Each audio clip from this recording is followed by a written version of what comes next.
Hello, I'm Jay Draper, and I'm here with the Disability Channel at Canadian Music Week. We're here today with Juan. B. Matt.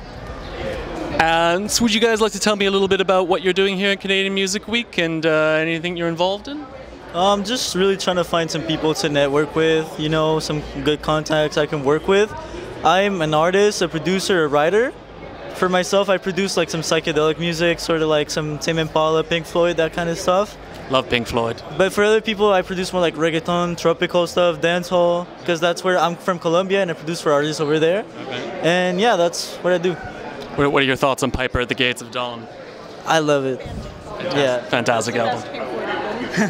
I'm B, and I came here kind of as a representative for my band because I'm a bassist and an instrumentalist, and I've been kind of sent to meet people on behalf of the band, so that's what I'm doing. First of all, bass is an incredibly underrated instrument, one of my favorite instruments. What's the name of your band? The band is called February Hate Club. Yeah, it's kind of like an alt-pop indie kind of moment. It's like the early 2000s pop punk of like Fall Out Boy meets the jangly synthesizer stuff of like the 1975. It's really fun. Awesome. Love jangly synthesizers, and I love the makeup too, by the way. Okay, so I'm Matt. I'm a electronic and hip-hop music producer, and I'm just here to look to network, look for people to work with, that kind of stuff. I do mixing and mastering. I'm comfortable with like a bunch of different genres. I worked with like rock, pop, stuff like that. So yeah, I'm just looking for people to work with. Awesome. Sounds like a good variety we got here. I just want to ask you a few questions. The first being the big one on everyone's mind these days. What are your thoughts on the use of AI in the music industry for music creation or promotion or any avenues? Honestly, I think it's fun, but I think it's a big threat to our industry and to like just the way we work and how like it could seriously take our jobs, and it's really like scary to see like how accurate and how good it's getting. Like, as if I wasn't part of this industry, I would think it's something fun to see. But being in it, it's like I could be replaced by an AI in the future, you know, and it's kind of scary, you know. I feel like it's affecting a lot of industries, and people up until recently have been saying that stuff like music and art would be the ones that wouldn't touch, but now we're seeing that it's encroaching upon that.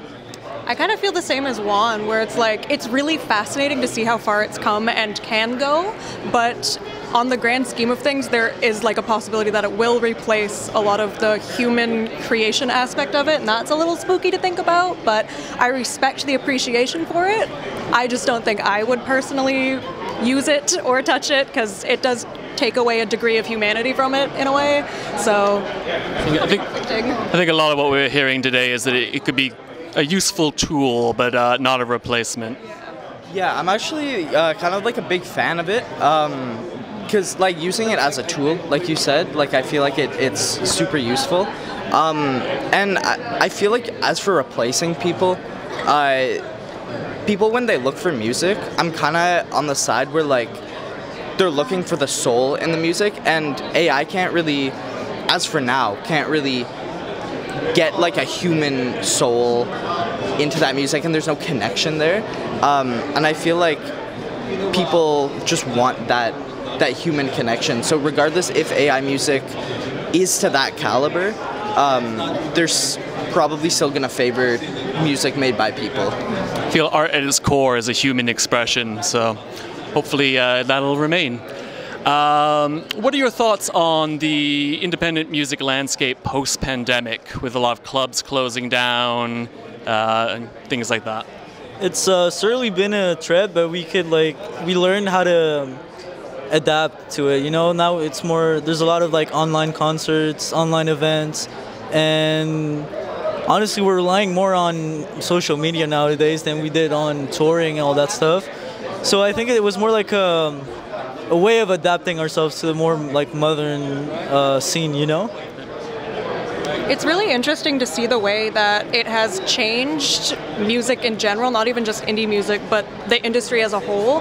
Like with a lot of clubs closing, it's forced people to congregate in like online spaces, which is a really interesting avenue that I don't think people could have foreseen like 5-10 years ago. But the way it's turned around is really interesting. But I do hope that a lot more clubs come back, a lot more smaller venues that have forced to been closed.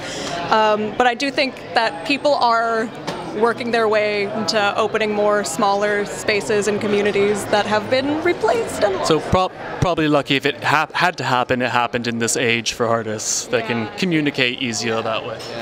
I'm not super well informed about the how it's affected people. I know it's sad that a lot of things are shutting down, and I do know that people are coping with it with technology and a lot of stuff. And I'm just hoping that stuff can be rebuilt and smaller businesses that are affected the most can build themselves back up.